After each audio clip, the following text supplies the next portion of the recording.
Here's how to drink alcohol without increasing your risk of cancer. The COVID-19 pandemic has significantly impacted alcohol consumption. Due to lockdown measures, people lost the opportunity to drink in bars and restaurants, leading to an increase in drinking at home.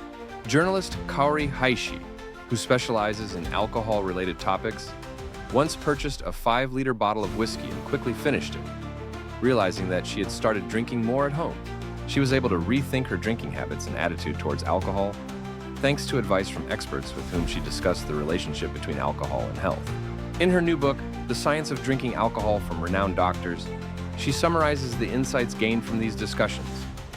Below is an excerpt from the book focusing on the link between alcohol and cancer risk.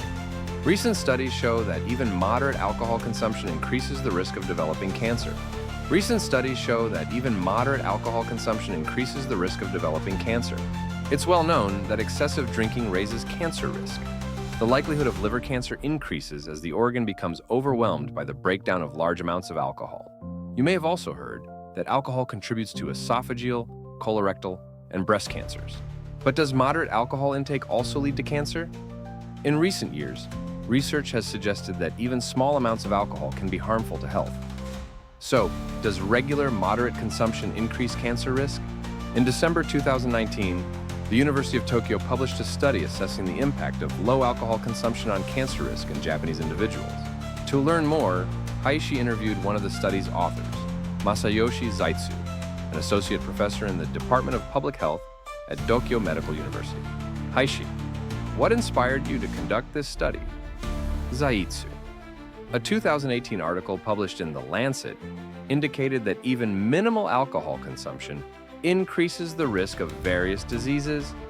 That study covered 195 countries and regions. Since different populations have varying body compositions, social conditions, and healthcare environments, we wondered about the risks for Japanese people, who share similar physical and social conditions. That's how our research started.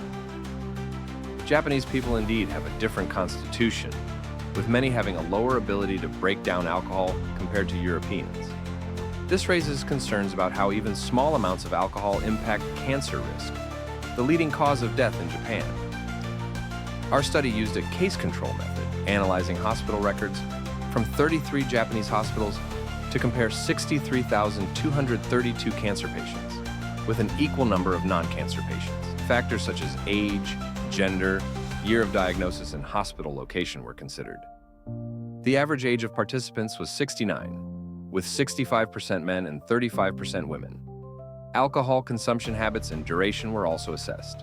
One key aspect was the consideration of the cumulative duration of drinking over time. This data provides insight into what could happen if drinking continues over the years, an important concern for those who enjoy alcohol. In our study, an alcohol year was defined as daily alcohol consumption in units, multiplied by years of drinking. 1 unit equaled 23 grams of pure alcohol, about 180 milliliters of sake. For example, drinking 23 grams of alcohol daily for 10 years equals 10 alcohol years. Drinking 46 grams daily for 10 years would count as 20 alcohol years, and 20 grams daily for 20 years would make 40 alcohol years. The risk increase may seem small, but so what did your study reveal about cancer risk with moderate drinking?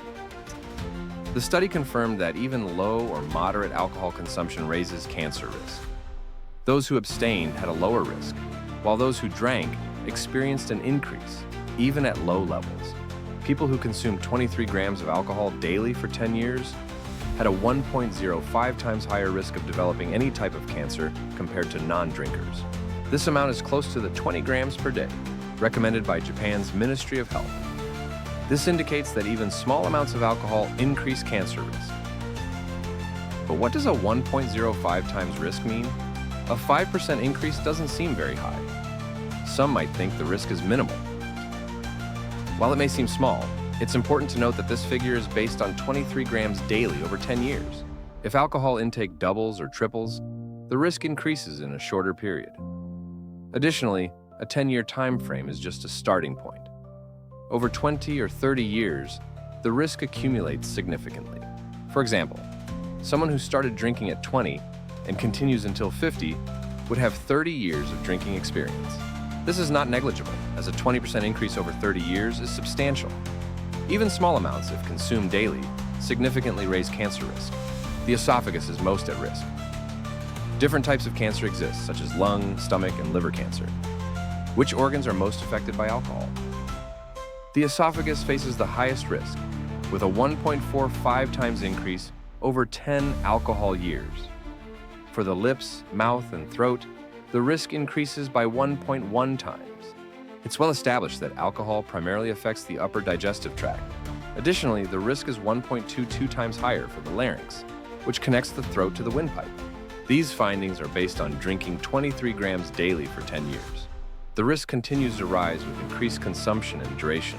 For the esophagus, drinking 46 grams daily for 30 years results in more than a fourfold increase in cancer risk. Women face increased breast cancer risk, 1.08 times, and men have a higher prostate cancer risk, 1.07 times. Focus on quantity, not type of alcohol. So how can people drink while minimizing cancer risk? The key is controlling the total amount consumed. The type of alcohol doesn't matter as much. Alcohol itself is a carcinogen, and acetaldehyde, a byproduct of its metabolism, is known to cause cancer. Japanese people have a genetic predisposition to poor acetaldehyde breakdown, making them more sensitive to small amounts. This is why tracking consumption and assessing risks is crucial. Many people drink out of habit without realizing it. They may have a beer out of routine or use alcohol as stress relief. Start by taking alcohol-free days. Avoid drinking to relieve stress or as a sleep aid. People have a limited lifetime capacity for alcohol consumption. To extend enjoyment, take breaks. Thank you for watching my video. I hope you enjoyed it. Stay healthy and always know moderation in everything.